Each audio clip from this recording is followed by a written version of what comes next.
embrace your dreams.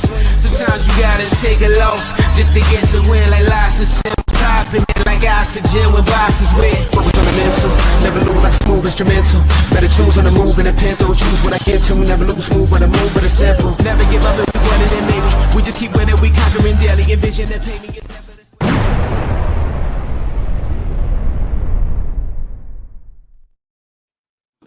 Hey there, this is Divots and Pivots. It's Tuesday night, and I think the rain is finally going to stop tomorrow, but we'll get to that another day. I'm Andrew LeDuc, a.k.a. Mr. Mallard, as always, joined by Bud Copeland at This Buds for you, with an E. Don't come at him, Budweiser. Not unless it's with a sponsorship. Yes, some exactly. Sort of partnership. Even just I'll take free beer. I don't even drink anymore. I'll take it and just give it to people. I am doing a dry month right now, so I will take it next month. How about that? As always, brought to you by Acorn Hills, acornhillscode.com. Get over there. Use discount code TBFY15. Get your 50% discount on all the shop items there, apparel, and some pretty cool little trinkets for the golf course as well, such as ball markers, things like that. But yeah, let's get into it. Another beautiful Tuesday. But how are you doing? How is morale over at Which City Studios? Morale's high. Morale's through the roof. We might be having a location update. Howdy, Blake. Tornado. That's terrifying. Tornadoes might be the only thing. Tornadoes are what scare me in life because you can't prep for them really, Right. You can have the bunkers and everything, but morale's great here. We'll get into all the reasons why it shouldn't be in a moment, including the rain. Like you can see, I just came in from outside, but what prompted your dry month? You feel like airing out your laundry? No, it's just literally out of straight curiosity of how much weight I would lose just by only changing that in a month. Like, I'm not changing anything about my diet or anything. I'm just genuinely curious about like how much I lose. You will be overwhelmingly surprised about. And that's what I think. It's not like I'm crazy overweight or anything. I'm just genuinely curious. And the roommate's texting me Mother's Day ideas. I love it. Don't forget, folks, Mother's Day right around the corner. Acorn Hills Code. They've got some beautiful stuff there for the ladies, and they've got some comfy stuff that is they can go either way, including this sweatshirt that I'm wearing right here. It's got the bear, the hoodie, Acorn Hills right there on the cuff. Where's that Acorn? There she is, right there. The first one came in the mail, and it immediately went into her closet. This is actually the second one in this house. She just looked at it and went, "Oh, thanks," and she put it on. I go, "That was for Never you. mind. Love you, babe." No, I think you're going to be overwhelmingly surprised about it. It's just the amount of sugar.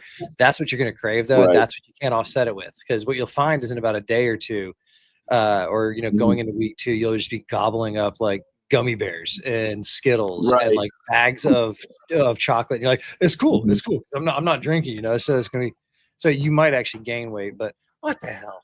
The intern's screaming for me. We don't leave a lot of like candy and chocolate in the house. So that's my weakness. Right. Even when I did drink sugar, I'm a salty guy. I need chips are my weakness. Chocolate, I'm not that big of a, like, I like it, but I won't go crazy on chocolate.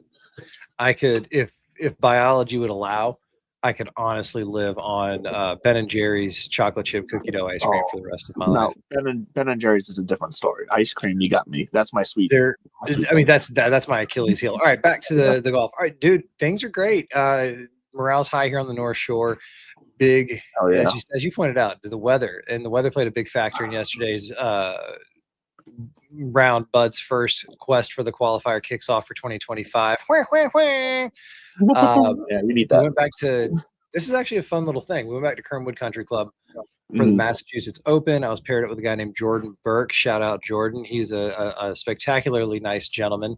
I think he ho-hummed around in 76 and missed the cut by 3. 73 got you into the Open Championship. And as you can tell, I would have let off if I had a spot. I did not make it. Missed the cut by the skin of all 11 strokes. Came in at 84. And the only reason I'm actually kind of jovial about it is because I had 3 goals going into it, and I accomplished all 3. The fourth goal would have been to fire a 73 and punch my ticket. But third round of the calendar year, I got 3 more qualifiers, and so the goals were this. I have a history with this course. The first time it went there and it punched me around with 41 putts, and I took a solid 10 on a par 4. The following time I went around there and was doing all right, took a 9 on that same par 4. This time did not hit a ball out of bounds, but still took a 6. So my goal was this: Okay. no balls out of bounds. And Yeah, it's a good goal to really, have. yeah, and it's a blind second shot, and so I laid up short, ended up in the rough, and it was just wet and brutal. And the whole moral of the story for me was the short game, just rusty. I didn't have many, but I had about three putts. Unfortunately, 2 of those were once I wasn't on the green and reg, so they were extra painful. So it was a couple of 3 putts, a couple of duffed chips. But the good news is we're piping the driver. I think I There we hit. go. I think I hit 10 drivers on the day, a couple of par 4s where you're hitting irons, and 9 of them ended up in the fairway, and the 10th ended up in a cemetery across the street. That was probably the one, and ironically enough, it was right after I had gotten that 6 down my throat. Sure. Pun intended, all 6 of it. On number 10, I get on the 11th tee, feeling friendly, like, all right, cool. Boom, just rope hook one into a cemetery. And it was because I lost focus for half a second.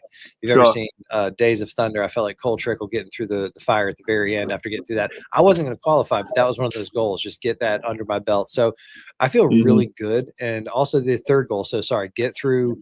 What did we say? Get through number 10 without shooting ourselves in the foot. Hey, you've gotten better 3 times now. Better each time. I think I came in at 32 or 33 putts, which is respectable, including some 3 putts. But that means because I had a couple of up and downs here and there to balance it out. So we had those 2. And then the third was to simply get around 18 holes without getting defeated. And I did that. Perfect. And I know that sounds kind of trite to somebody being like, oh, you're just trying to sugarcoat the fact that you failed. No, I'm being realistic, and at the same time, I'm trying to focus on the positive, because why would I sit there and dwell on all the negatives? Those are blind spots. I acknowledge them. I'm going to go work on them, but what I'm going to focus on is also the stuff that can keep that momentum going. I can't change the mistakes. I can just go work on them. So you might as well just keep pushing that momentum forward. And for me, it was keeping a positive mindset, going from one shot to the next, one hole to the next. I didn't look at the leaderboard. I really didn't know, and I knew I was in bad shape because you can't block out. I had, I think, 3 doubles and a triple. And again, a lot of that had to do with either being out of bounds or just not making the green, and 3. So compounding mistakes, but I didn't make any there before where you have an idea coming in, kind of where the number might be. But I say I think I had one mental error, and that was that, like, letting down my guard after thinking that I'd gotten through some sort of moral victory. So the game's in really good shape, and that was on the heels of a 74 Saturday for the first league round. So I have that Saturday every other round. Me and the boys cleaned up, first team major of our career. We won the 4-ball with a gross, and I mean that literally and kind of metaphorically, because we left some out there, but a gross 68. And the boys took home first. Nice. I had an eagle on a par 4, hit a nice 286-yard 3-wood to 10 feet, and tapped that in for a 2. That got me about $50 in the birdie pool. So all in all, 36 holes. We're out the gates. We feel good about the game. I've got the next is June 5th is the Mass Amateur Qualifier at a course I'm kind of familiar with. So I actually kind of feel like I might have a shot there. I feel really good about the game. I got to get out there though over the next month, and then just chip and putt and work on that, because mentally I feel good. The ball striking is there. My yardage is very, very much on point. So all good things coming from the North Shore. And if you're still listening at this point, thanks for hanging in there. Stay tuned for more on Boudreaux's quest for the qualifier. We got the amateur, the mid-am, and the pub links, but this might be my farewell tour with the Massachusetts Golf Association Championship circuit, because drum roll, please, we're going to relocate to the state of Maine. We are actively and actively looking to get rid of this one. So if anybody's looking for a house in Salem, hit up your boy at This Bud's For You. But yeah, we have a couple houses up there that we like. We're talking to a realtor. I think we just put in an offer. I say I think because my wife's really running all this show. If it was left up to me, we'd probably still be living in an apartment, and but my short game would be better. So there you go. There you have it. Maine, you're next. No, I love the sounds of that Divots and Pivots moving north. Heading north. Uncharted territories. Yeah, right. You know what would be a good series is maybe like backcountry golf, going out on hiking trails, because they, like disc golf courses will basically embed themselves into like hiking trails, because there's these natural corridors, and then you should do that, like backcountry golf, like find these wide ass fields, or like my in-laws place, which just has hundreds or dozens of acres of open field where we could just set shit up and shoot. So stay tuned for more coming at you from the North Country. So I saw a TikTok the other day where this guy said we should normalize. He started doing this. He goes, we should normalize going out on a nature hike, and he just brings his wedge with him and a couple balls with him in his pocket as he's out on a walk. And if he sees like a stretch where there's nobody, in the area, that he has an opportunity to try to punch a little 50-yard shot like that, he just works on his short game, intermediate game as he walks. I think that's a great idea. It's a lot of fun. So I love that. I'm hoping that the weather is nice this weekend. I'm hoping to get out there on Saturday for the first time this year because I haven't been out yet, and I need to. The itch has been real in all the good ways. But the fiance said some of the best words your partner can say to you or at the end of last week, and said, maybe you should try to golf next weekend. And I was like, yep, let's do it. So I'm hoping to get out there on Saturday. We'll see if I do. I'll obviously update everyone on Tuesday just how bad it goes, but I really feel like this is the year I can break 90. I know we're on two different planes, me and you, but I feel like this is the year I can break 90. I like it. I think it's an honorable goal. I said it last year. I think the closest I got was 91 last year. So I'm right there. It's going to happen eventually. It just is. And 3 putts, like you said, 3 putts is where it needs to get cleaned up. The short game is where it needs to get cleaned up, where I'm wasting shots. So we'll see how that goes. Let's jump right into some of the I guess not talked about enough news going on this past week, but the Q was this past week, or at least it aired this past week. We found out that the content qualifier. Yeah. Go ahead. Sorry. Yeah, the Q. So the Q at Myrtle Beach.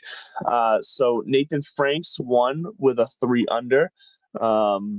This time around for the Q, they had a mixture of collegiate golfers and content creators. So it was a nice mix.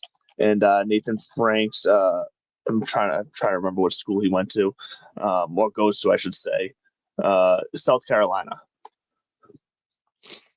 Yeah, South Carolina. So he's SEC South Carolina school. He goes out there and wins at 3 under. Joe Hooks, Tyler Watts. Really, the first creator I saw was Sean Walsh from the Good channel. He shot an even 72. Outside of that, the 4 ahead of him were all collegiate. The other creators, let's see, George Bryan shot a 2 over. Ben Kruper shot a 2 over. Peter Finch 4 over, Micah Morris 5 over, Roger Steele 6 over, Kyle Berkshire 6 over. Those are all creators. But then the creator that I really want to see do better, Fat Perez.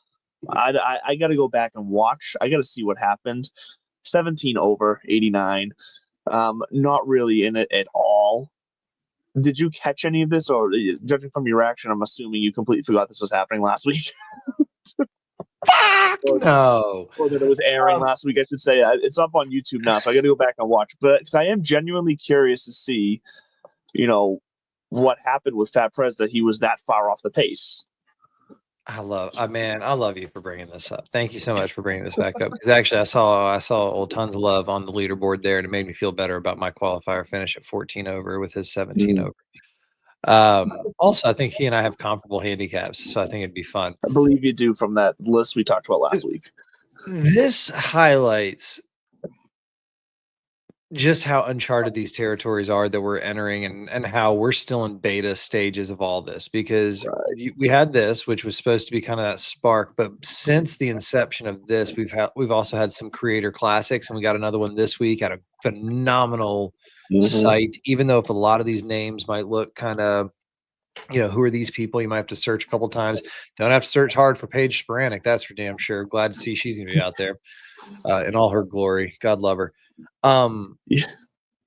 What was I talking about before Paige entered the brain? Yeah, no, right. Oh, so these people, so they have 4 teams, Josh, and there's some new faces that we haven't seen before, which I do like. I think you got Pretty Boy, what's his name? Josh Richards. He's there with Brad Dahlke and Eric Anders Lang. Okay, so the Q at Myrtle Beach was dominated by college players, right? Guys who actually are tour caliber on their best day, and maybe some of them are going to go pro. Cool. And the creators, they didn't get smoked, never, really, but there wasn't a true creator in the top 5, really, you said? Sean Walsh was. He's was part of Good. Okay, but he's part of Good. He's not. Let me double check. I believe he's good. Anybody under threat of suspension by the PGA Tour, or no. No. They're all. Sean Walsh was actually a Corn Ferry player before he went to Good. Good. All right. Great. Graham. So wonderful. Fantastic. So he's a Brian brother. He's a former pro. Yeah. So he's an entertainer now.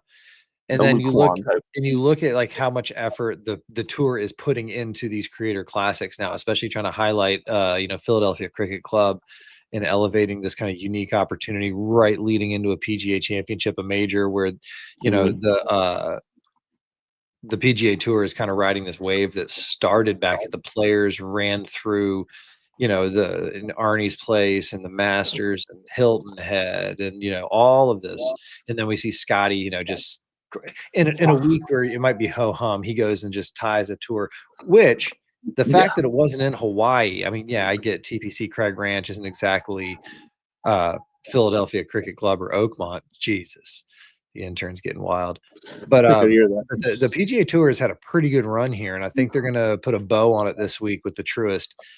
So the content creators are just that. They're content creators. They're entertainers. You can't expect much more than that because, as we've seen with Grant Horvat in his most recent video with Scotty Scheffler, they go bum around Scotty's old club.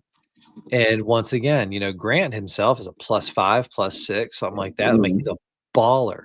But this is a perfect example. He's admittedly like, I'm not you guys. Like, this isn't my craft. Like, he's like, I'm good at the sport. I'm good at the game. This is literally your craft. And there is a difference. And I like that he respects that. What I do think he's getting a little thirsty with, and I'm glad Scotty kind of said it because it's logical and it's like, stop, dude. You're like, I get it. You're trying, but he was talking about like, man, do I take this thing?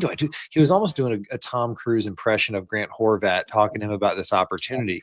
And I'm busting his chops a little bit because I think he's trying to milk it. Like, do I take it? Don't I take it? Dude, you're going to take it. If you don't take it, everybody's going to think you're an idiot. Right. He's pulling the Brett Favre, just drawing out the storyline as long as he can. Exactly. Because there's no smoke around the suspension of Brian. That's going to play out. I think if it holds, everybody's going to go, well, that you were warned. And if it gets overturned, I don't think there's going to be this huge rash of talent trying to go play these events. I think these are unique individuals, but it does highlight the difference in them and just how hard it is to be good enough to be Scotty Scheffler or Jordan Spieth or Eric Van Rooyen. We'll get to that comment in a little bit. But watching that back and forth, and Scott, did you see the exchange with Scotty and what he finally said to him about this PGA Tour start and whether he should? It's a Stableford, right? Have you seen it yet? I didn't see the full clip. I saw him, mention that it was a Stableford, and then I had to turn my phone off because something came up. That's fine. Scotty, I mean, and Grant was playing the whole like, if I do this though, am I taking a place of some guy on tour who's grinding it out? Right, which is a fair way to look at it. It is until you hear what Scotty has to say, and then it's one of those things. It's coming from Scotty Scheffler. Who's going to argue with them? Like, who's going to argue? And he does say, he goes, that's a very noble or honorable or kind of thoughtful position to take. He goes, however, it's a sponsor's exemption. He goes, you have done enough for the game. He's like, you contribute so much. He's like, so people don't expect you to go out there and be a tour pro. They expect you to go out there be you. He goes, I think it's very appropriate for you to take it. And it was kind of like that. Yeah, like, no shit. What are we even getting at here? Yeah. I love how quickly the shock is just dying now. Like we're kind of in a world of like the, oh my God, Bryan Brothers, like free Wesley. I mean, by Monday morning, people were talking about whatever actually happened over the weekend. And now 2-3 weeks later, whatever it is, Grant's trying to squeeze, unless my gut tells me that video was recorded right around the same time. I doubt that was, super recent. Oh, yeah, definitely. Yeah, it's definitely, I mean, it's timely enough that it doesn't look out of place, but knowing what we know now and seeing how it's kind of just gone to the wayside, I think it just reiterates that you got tour pros and then you got, really, really talented guys who make a professional living out of the game of golf, whether it be entertainment or teaching. So pivoting real quick to, Jesus, Eric Van Rooyen. I sent you a text earlier. And actually pause real quick in case you're curious about the Creator Classic. It is at the Philadelphia Cricket Club. We're going to talk about the Truist this week and everything and why it's there, et cetera, et cetera. We all know that, but pretty unique spot that they're at. And there's Paige with her follow through. So there's Team Richards, which is Josh Richards, Brad Dalkey, and Eric Anders Lang. We talked about that already. Team Brownlee, Marquise Brownlee, or Marquez, or is it Marquez? I'm not sure, honestly. Sean Walsh and Sabrina Andolfo. Team Lowry, which is Kyle Lowry, Josh Kelly, and Claire Hogel. And then Team Tony, Tyler Tony. Is that one of the Dude Perfect guys? Tyler Tony? Yeah, he's like the top Dude Perfect guy. The bearded guy. Yeah, I like him. Tyler. Wow. Intern got me. Tyler Tony, Matt Scharf, and Paige Sporanic. We like Paige in this house. Yes, hello there. All the right. intern's making her nightly appearance. Good night. Good night. Yes. Hi. Good night. All right. They all said hi and good night. Did you say Matt Scharf too? I can't remember if you said Matt Scharf's on okay. Team Tony with Tyler and Paige. Yes. Okay. So I do find that interesting because Scharf is he's a good golfer on good. But he's often put into like when they separate in like their top half and their bottom half, he's often like he's not one of their best three golfers according on paper or anything they've done. So I do find it fun that Matt Scharf is in here as well. Just because I don't know, I think he brings something that is different. I think it's kind of interesting too. It's on the last one was obviously the Players Championship, huge week. Mm-hmm. I mean, you had the Barstool guys there. It was won by the aforementioned Grant Horvat. It was a star-studded event, and it was on Golf Channel. You could watch it. This is going to be exclusively, I think, on the PGA Tour's YouTube channel, which I mean, I guess it's appropriate for what we're talking about. We're talking about internet stars playing golf. So I don't know. I'll probably tune in tomorrow. I'll probably listen to it on the way home from, on the way to daycare pickup and whatnot. Well, I find it fun that Nate Shot's in it too. He's the e-gamer, famous in that realm of sports. But he also made an appearance when Good did their Golf Channel Classic that one night, so he was part of that, and he was fun for all the reasons that we should love golf, where he had a personality and he went out there and tried to hit these amazing shots, and sometimes they worked, sometimes they didn't. But he's much closer to like you or I out there than some of these other creators. So this week that would have been a good move. Invite Wesley to the Creative Classic. Yeah, you can't play in the event, but that other side, if you still want to. Speaking of my capacity as a professional golfer, I'm in a boycott and suspension. But but they're at the Philadelphia Cricket Club, which I can't wait because this is one of those tracks. If you know about this place, it's because you're a golf nerd. Mm-hmm. Right. I've been letting you hang for a while. I think it's gonna be your right. I think it's gonna be your right chamber. You got a little hanger in there. I just noticed it. Oh, Jesus Christ! It's internet gold. Philadelphia Cricket Club, oldest country club in the country.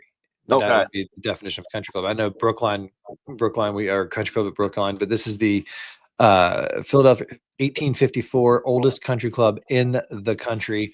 A bunch of Brits wanted to play cricket after they graduated from UPenn. They do this. They rent land for a while, etc. Ad nauseum, ad infinitum.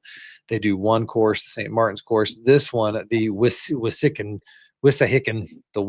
course. If you look up Philadelphia Cricket Club, they have I'm gonna say Native American, Indian, Indigenous person, whatever your title is for them as their emblem. It was nice and safe of you there. I like it. Yeah, we're gonna go ahead and just placate that.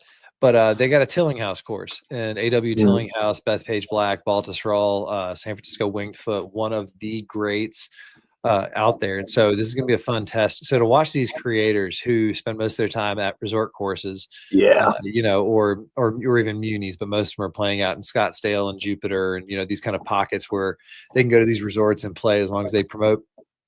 It's going to be fun to watch them get kind of slapped around the way I got slapped around by Donald Ross yesterday. So the Philadelphia Cricket Club, it's hosted a couple of things. It hosted the USGA 4-ball. It's opened like the Philadelphia Open back in the day. So it is going to be a really cool scene. And I think it's appropriate that this is pinch hitting for the Truist, which used to be, I think, the Wells Fargo and then the Wachovia before that. I But believe whatever. so, yes. But this is where we're usually at Quail Hollow, where we're going to be next for the PGA. So it's kind of cool that they're filling in back to back like that with that. Oh, also the 2 U.S. Opens at the Philadelphia Cricket Club. There you go. Yeah, I know nothing about how hard the course. I know nothing about the Philadelphia Cricket Club, so this will be interesting to get my first look at it this week. I mean, it's got a 74.8 course rating with a slope of 140. I'll just tell you, yes, those are high. 74.8 is pretty high. It's 70 to 7100 yards. I bet they can push that up to 72 probably, or scale it back. But par 70, so it's a beefy little design. Tough greens. It's gonna be U.S. Open stylish. It's not gonna be as bad as what they've been showing at Oakmont, but it's gonna be tough because it's not gonna be a course where a lot of course history. So for the bettors this week, it's gonna be hard. You had to look for Tillinghast designs. I would say just trust whatever AI tells you are comparable. Just go over to ChatGPT and say, give me golf courses comparable to PGA Tour golf courses comparable to the Philadelphia Cricket Club. It'll give you other Tillinghast designs, see who maybe has some course history there and pull at those threads. But definitely is going to be a lot of your ball strikers and driving accuracy, because if you are off of target here, it's not a lot of just throwing a dart from there. It's usually going to be back to position golf. So the fact that we have this kind of guest host this week, I think is a lot of fun. And then leading us right into the PGA Championship. But backing it up, Philadelphia Cricket Club is this week. Let's go backwards a little bit more, though, to the Byron Nelson, what we saw out of Scotty Scheffler. What did you think? What's your reactions to what's going on down in Houston? So two things. It became pretty clear early on that he was going to win this thing, unchallenged. Like, that was not a question. It was, for me, this was not just a win that it's so hard to say that he needed this win, considering how I put a tweet out early this week, considering how his season has gone. Like, yeah, he hadn't had a win yet, but he's been top 5, I think it was, or top 10 in his past, 5 out of his 6 tournaments this year. Before leading into this one, he's made the cut in every tournament he's been in. So like, to say that he needed this win is probably a stretch, but it's just from what we're compared to seeing him from last year with the dominance he was in, and he came out there and Scotty just showed us all why he's number one and why he's no question number one right now. And it was nice to see him be able to really put the pedal down. I thought still the bigger story, that didn't surprise me that Scotty had that in him. The story I saw most out of that, though, was Jordan Spieth. He's right there. Close. He's right there. I'm excited to see him come into the PGA next week. There's a lot on the line for him in the rest of this year. So I'm really wanting to see him continue this little run he started, because there was no chance he was going to really challenge Scotty and catch him this past week. But if there's anybody who was going to do it on that leaderboard, it was going to be him. If Scotty did falter just a little bit. So I'm here for the Jordan Spieth show. I've always loved Jordan Spieth. I'm so happy to see him back. And I'm excited to see him coming up in the upcoming majors and see if he can get that career Grand Slam. And it's funny because Jordan Spieth it's appropriate that he's runner-up this week, because the storyline was Scotty winning 31 under. We called it, like, not like it was a long shot, but it turned into a birdie fest. And I think as long as we're in these concentrated areas where you're going to get a lot of the big names coming out, if you're in Texas and they're in their hometowns, you're going to get guys. If we're down at the PGA National in Southern Florida, we're going to get guys, for these not signature events. The fact that Scotty got to come full circle, though, he used to come to this as a kid. There's pictures of him with Byron Nelson as a kid. He made his PGA Tour debut when he was in high school at this tournament. And there was a great cute video of him and Meredith exchanging. He's they're giggling like high school kids, and then just fast forward, and there they are again. But you forget that Jordan Spieth too. I think it was 2010. It was 2010. He was 16 years old, maybe 17 years old. And he was the defending U.S. junior amateur champion. He also got to go play in this tournament, makes the cut. I think he finished pretty high. Where did he finish there? T16. T16 is a high schooler. He's at Jesuit prep out there. So it's a pretty cool event. And I think, I need to give it a little more little more leeway. It's up there. It's got John Deere status now with me. I'm going to stop punching it because as long as the big names show up for it, we'll tune into it, which leads me right into Mr. Van Rooyen and back to the Philadelphia Cricket Club. Rory said at the beginning of the year, if you're going to have us come out to places, if you want us to come to places, then make them cool places. We don't care. It's not about the money really so much for us anymore. But guess what? It is still about the money for the sponsors and for the television programmers and for everybody. So Eric Van Rooyen, where's Eric Van Rooyen right now? Eric Van Rooyen. Are you talking about his ranking? Yeah, FedEx Cup. So when I looked it up, FedEx Cup. Sorry, I didn't look that up. I looked up his World Golf ranking. World Golf ranking. He's 53rd. So he's 53rd. So pretty. And is he in the field this week? I believe, signature event. So Philadelphia. Yeah. So he's in there. But he had a comment about this whole field size thing. Yes. And he's saying basically there's so many good people on tour, which is an argument I make, and we'll talk about Liv a little bit because they get a couple minutes today. Not because they did anything, but actually because they used to do shit. But I'll get into that later. So they make it so easy. But Eric Van Rooyen talked about how like these signature events, it's a shame because the fuller the field, the more opportunity guys have to kind of show, stand out, get the good stories. But here's the problem. The unknown doesn't draw the eyeballs. It might make you watch the next time around. But these sponsors don't cut checks based on, if we get a good story no, they need to know. They need to know like who we can start promoting and how far out so we can guarantee eyeballs, et cetera, et cetera. So the argument comes, well, why can't you just take those 70 guys, make them commit, and then still bring in another 30? Because the off chance that all 30 alsos are on the top leaderboard on Sunday and there's no eyeballs watching them. Right. You see where I'm going with this? Yeah. So, and I understand his side of it. He is a pro golf. He is one of those guys, every opportunity is great, right there. Cause he's Eric Van Rooyen is a very, very, very good professional tour golfer. He's not elite, I wouldn't say, if we even categorize golfers like that, but he's a staple of the last few years. And I think he's going to be a tour staple for the next few years. But all of this talk, and he's not the only one, he's just brought it up, but I hate the argument about these shrinking fields, because why did we give a shit about the Byron Nelson? Because it was Scotty and Byron and Jordan trying to chase him down and big names. Why do we care about any other tournament like these majors? Because they're big names. So it's a television show at the end of it. It really is. If the US Open was truly just qualifier every year, everybody has to qualify no matter what. Kind of way they used to do it back in the day for even like the PGA and the Open Championship. You had to go to a qualifier no matter what, way back in the day. But if they started doing that, the risk is too large. That's why the US Open, the PGA, they all say, top 50 in the world, you get invited, because if you want to, that's who this is for. Right. It's not for, these guys who catch lightning in a bottle and make a quick run. We love the Cinderellas. They're great. But if the Cinderella becomes the norm, then the regular season is just shit.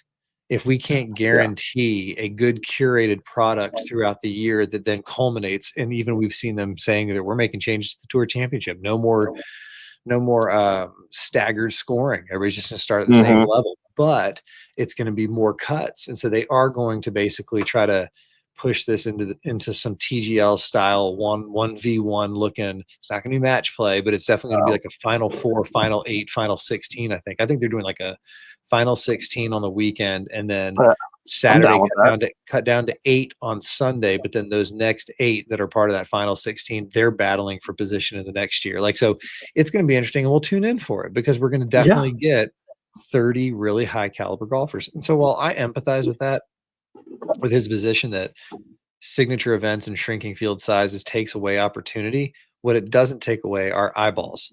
And at the end of the day, that's what pushes this. So maybe the PGA Tour is onto something here with this creator stuff, because if all of a sudden they can create this middle tier of semi-professional creator golf that is almost a relegated place, I mean, that could be some shit right there. Bring back the Big Break. If you ever remember that old show, Oh, Golf dude, Channel I show, used to that's where love that show. That Tony was Finau's a fun. big bait guy or a That big was break guy. that was funny that when they used to have to hit it over the big wall, and obviously the where they get the name from, hit it through the painted glass, like all those things. They were just fun. It was a skill challenge. That's what it was like. The NHL does with their All-Star game. Yeah, it was But like Big Brother meets Survivor meets golf. Yeah, it was good TV though. I loved it. And that's where you're going to get these guys who are going to shine. So the 4 guys at the Q at Myrtle Beach, we're going to get more of that because the PGA Tour right now is promoting even harder. Luke Clanton, was it David Ford? I want to say they're already putting Jackson Coyvin's name out there, even though he hasn't gotten his tour card yet. Gordon Sargent, all these guys who are about to come off the PGA Tour U program, just like Ludwig Oberg. So that's they're going to get more love because they're going to be again more camera ready, so to speak, than the tour pro who's been grinding it out.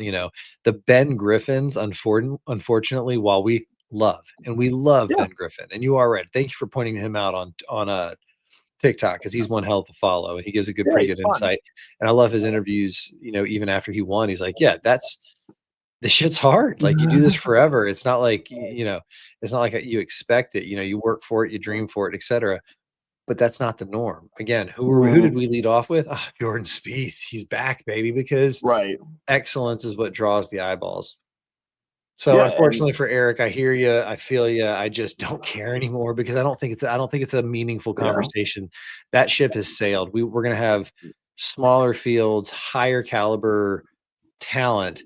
But will we always have the higher caliber talent? I think so, because I think as long as the PGA Tour stays firm to like, no, you got to be in our program, and sponsors exemptions don't start flying on these signature events, we'll be good. The cream of the crop will always rise. Like it's not going to be an issue. There's always going to be a standard of excellence in these tournaments. Real fast before we move on, a little pivot here to something I didn't plan on talking about, but I just noticed on the TikTok. Did you see Billy Horschel's announcement today? I did. Billy Ho going under the knife. Yeah. So if you didn't see this, he's getting a right hip surgery next week. He's going to be doing that out in Colorado. So that's obviously going to be taking him out for the majority of this season. Now he says he's hoping to be able to return sometime around late summer or early fall. I don't know all the medical stuff around hip surgery, but that seems early to me. I would have guessed we didn't see him until next year, but who knows with the way modern medicine is. But this, I think the bigger part of the story here is that this will pretty much completely take him out of Ryder Cup talk as well, because he's obviously not going to make top 6, but with the question mark around this injury and his rehab, there's no way he's going to get a captain's pick either. So it's a shame because Billy Ho's someone that's fun to watch on the Ryder Cup, and he can definitely handle the Ryder Cup. But this is now someone that we'll have to take out of that potential pool of players.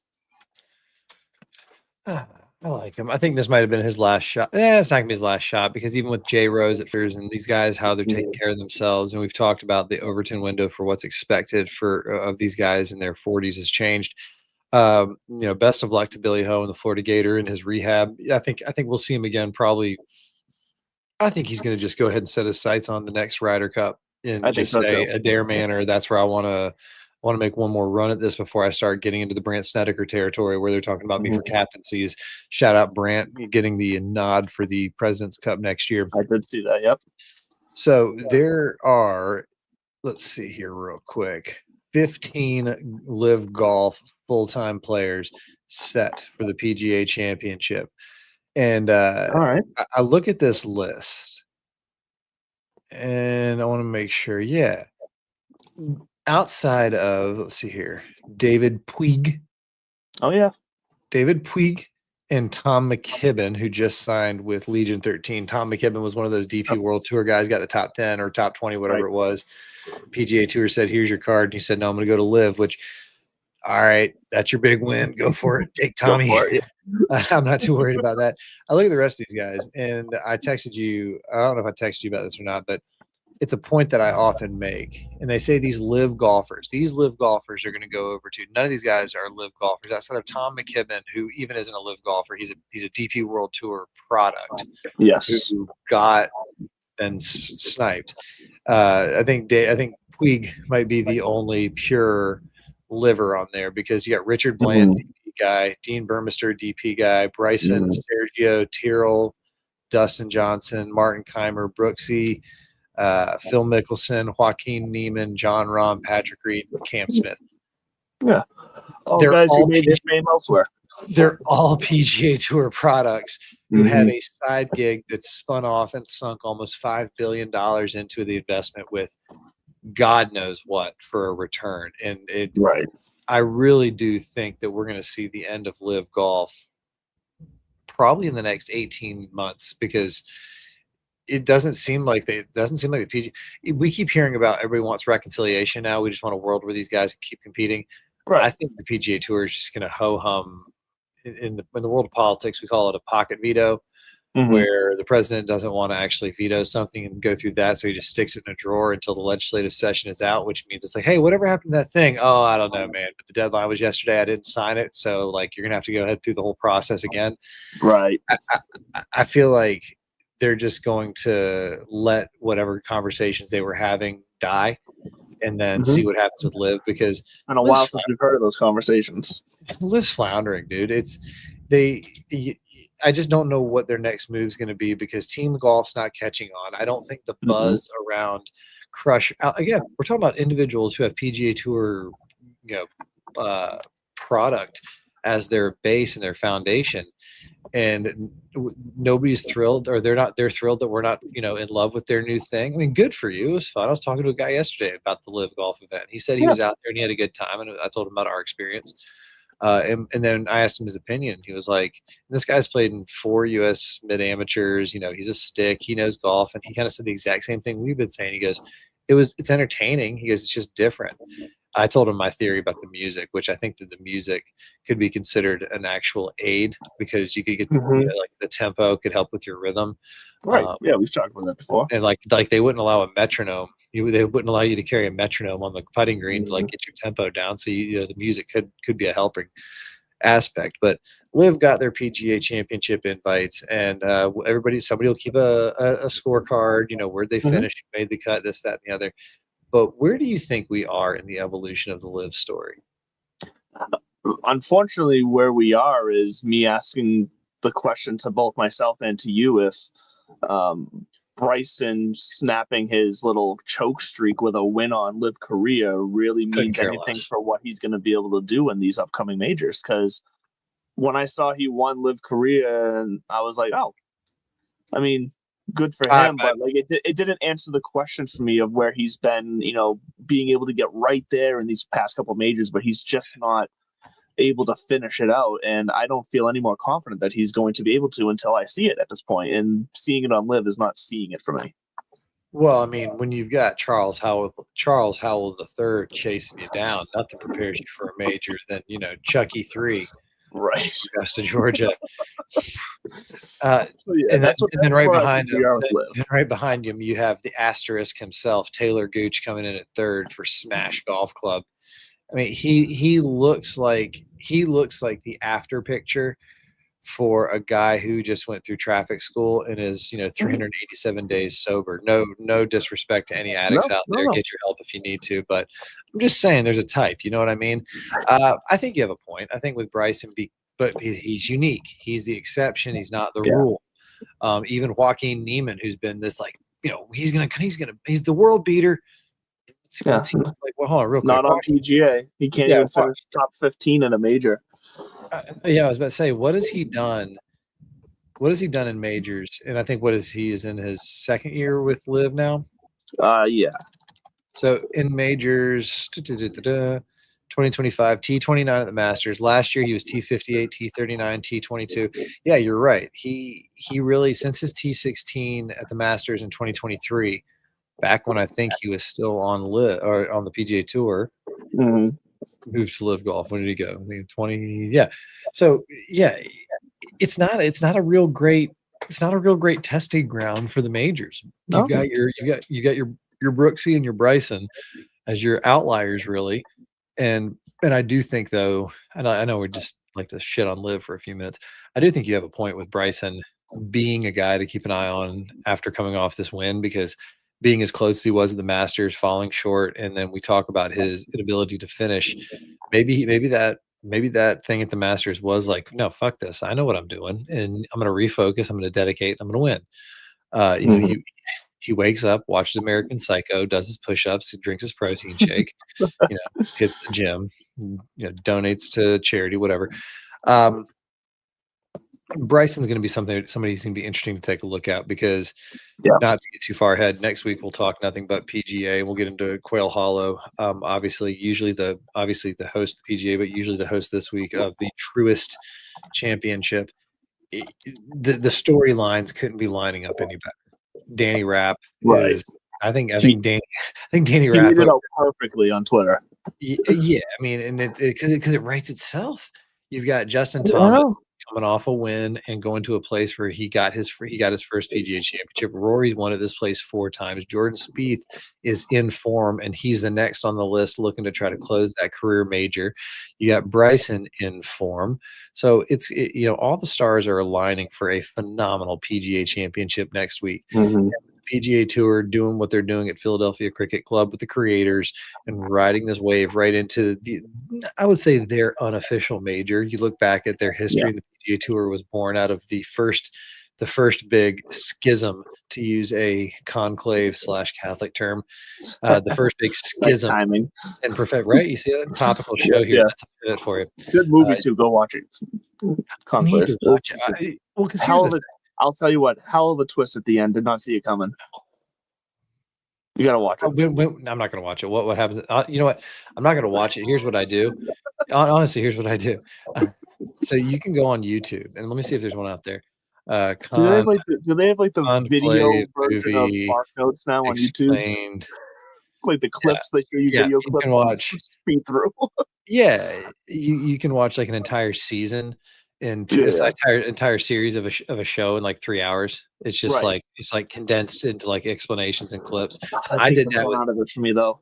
Fuck no, I did that with Yellowstone. After they shot the horse in the first 5 minutes, I was like, not watching this show. But I was so intrigued by the premise that I found all of this the synopsis online and just read through them. I love the whole storyline.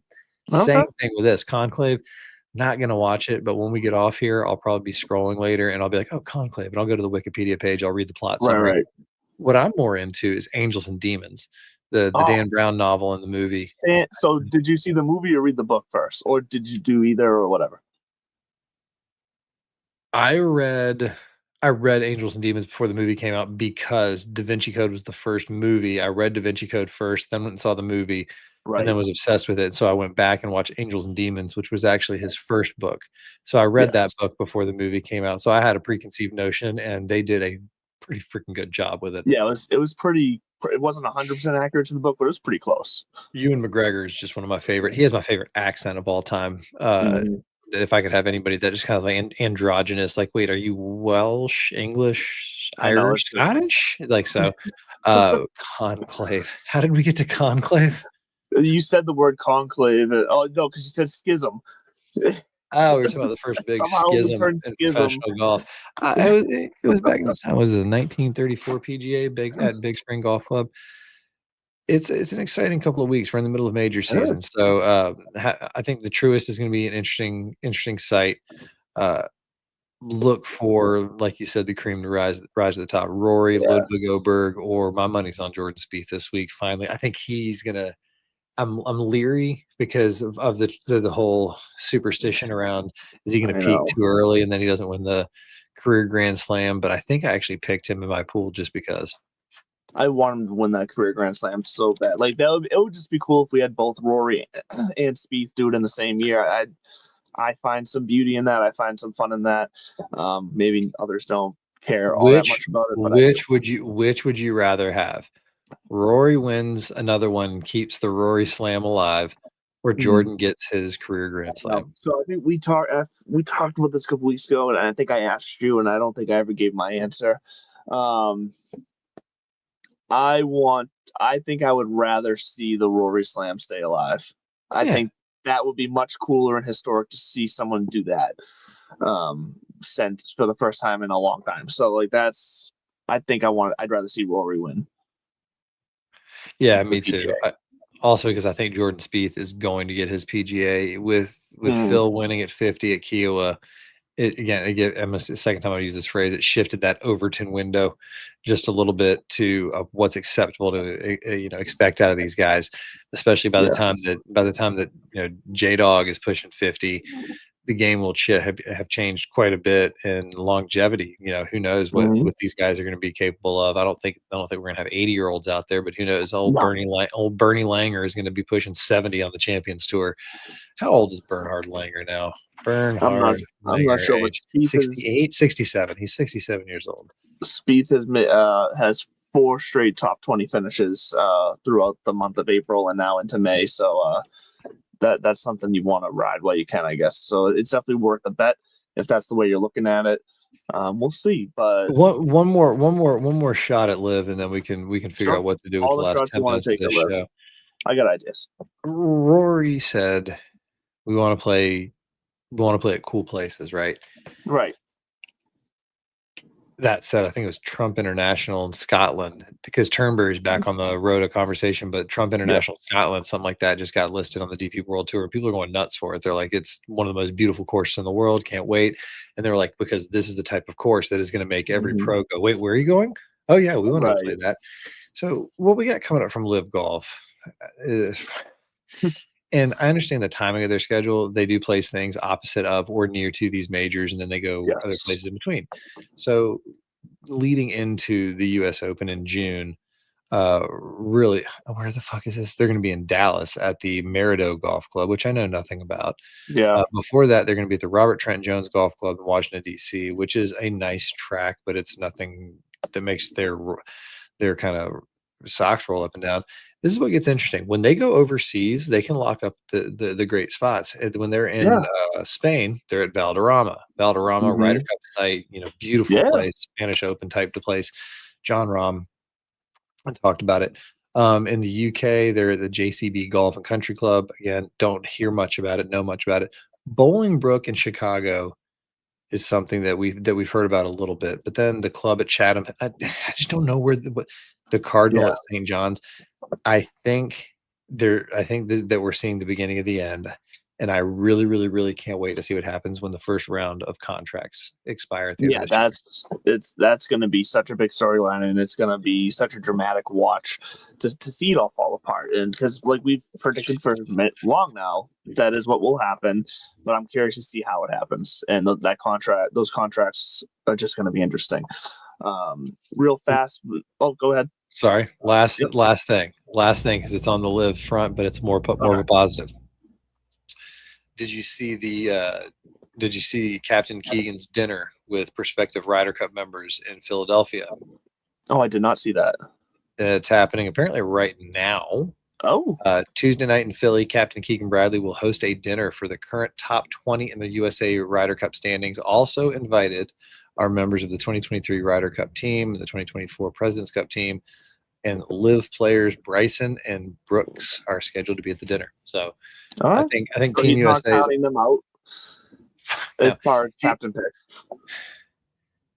That was the big talk last Ryder Cup. Was do you invite Live guys? I get so like it's. Yeah, I think that's over. I think now it's just back to skill. The kind of comp I was going to make is because Brooksy got the nod, obviously, and I think Brooks is the new JT. How it was like, you don't leave Justin Thomas home in the Ryder Cup. Well, no, right. I think unless he's not automatic anymore. Yeah, him and Jordan are not automatics anymore. Brooks is kind of on scholarship from those majors that he racked up, where I still think that he's so competitive. He's so fucking good one-on-one, and he's so talented that you do take him. Dustin Johnson used to be like that, and he's no more. Brooks and Bryson are just going to be staples on Ryder Cup for the next 2 or 3 editions, as long as they stay sharp in these majors. I have no problem with that. I still think that it doesn't change the fact that the official world golf rankings are not flawed. And if you saw the rumors flying around that Liv reapplied, Trevor Immelman made it very clear. Yes, that Trevor Immelman from CBS Golf. He's also the president or chair or whatever the hell they call of the official World Golf Ranking Committee. And he said, just to set the record straight, they haven't reapplied. That's all they need to do. He's like, we won't. He's like, I'm not going to comment hypothetically one way or another on anything. He's like, but the status is they haven't applied. Full stop. And that's which I was curious because that was a Greg Norman after the last time was the one who kind of was like, well, forget this, we don't need you anyways. Part of me was curious with the changeover if they would try again, but yeah, the I guess CEO has not. been talking about it. They just haven't done anything yet. Yeah, so that's that. One more point on the PGA Championship coming up next week, even though we still got the Truist this week. Coming up next week, we will, as part of Golfer Gang, there will be another network roundtable to preview the PGA Championship. I'm not exactly sure which day that will be coming out yet, but I can tell you it's happening. It's scheduled for the recording, so be on the lookout for that. If you liked what you saw at the Masters preview, we're going to get you ready for the PGA Championship as well. All your betting, all your picks, all the storylines, all the fun, and all the bullshit we'll have for you. 5 minutes left. I'm going to pivot real fast because I've actually, I forgot to mention this last week. I've actually had this for a couple weeks now. No, I got my Scott Fishbowl invite early this year. I've never gotten it early. You were talking about this. I got the Scott Fishbowl invite, and not only do I have the invite this year, I will be drafting live down at the Harp at Patriots Place at Gillette Stadium. So I'm going to be at that live event. So if you're in the area, you're a football fan, it's free to attend. If you're in Scott Fishbowl, you get that invite and you're interested in drafting in that. I'm not sure if the spot's still available, but you can check. That's the only way. If you're drafting, you have to buy a ticket to get you into, behind the ropes, basically, I believe. But other than that, anyone can come and attend to watch, party, hang out. I'm pretty sure there's going to be auctions, giveaways, things like that, all in the name of charity through fantasycares.org. So, yeah, it's going to be a fun time. I'm excited to draft live for the first time. I'm in the Hartford Whalers division, which I'm pumped about. I chose it specifically because I just think that merchandise is going to be pretty cool. I think that old school Hartford Whalers logo is that color scheme, the logo, all of it. It's just, it pops, and I love it. And the other two options were the Boston Red Sox, lame, boring, done millions of times. And then something unicorns was the other one. I forget what it was. It was like I don't know. I forget what town it was, but it was some random town unicorns. Have you ever heard of a New England team, or at least a Southern Mass or Connecticut or whatever, with the name Unicorns? Because I never heard of them. I don't even know what sport it is. Was it Provincetown? No. Oh, unicorns, not rainbows. No, I haven't. But it just, when you said the Whalers, it reminded me of one of my favorite moments from Mallrats. Have you ever seen Mallrats? Yeah, I've seen Mallrats. Yeah. When Jason Lee's sitting there playing Sega, and she's like trying to go have breakfast in Hartford, the Whale, they only beat Vancouver once, maybe twice in a lifetime. R.I.P. the Whale. God, I watched that on there was an ESPN 30 for 30 on that the other day, or it was a short or whatever. They were talking about the breakdown. I wasn't living up here at the time, but I can't imagine. It would have been like taking the Braves out of Atlanta. It's like, what are we doing here? Right. Although I guess they have taken the Braves out of Atlanta. They're north up in Cobb County at Truist Park. Funny enough. Look at that. You know what that is? What we call a nice way to bring full circle to land the plane. Something that we're just experts at here on the show. That's gonna do it for us here this week, guys. It's another beautiful Tuesday. Rain, go away, please. I want to play golf this weekend. Catch us every Tuesday here, 8:00. That's Sports Podcast Network. Golfer Gang every Wednesday morning. You can catch the recording on all your audio podcast favorite destinations. I'm Andrew LeDuc. This is Bud Copeland. We will see you next week, and as always, stay classy.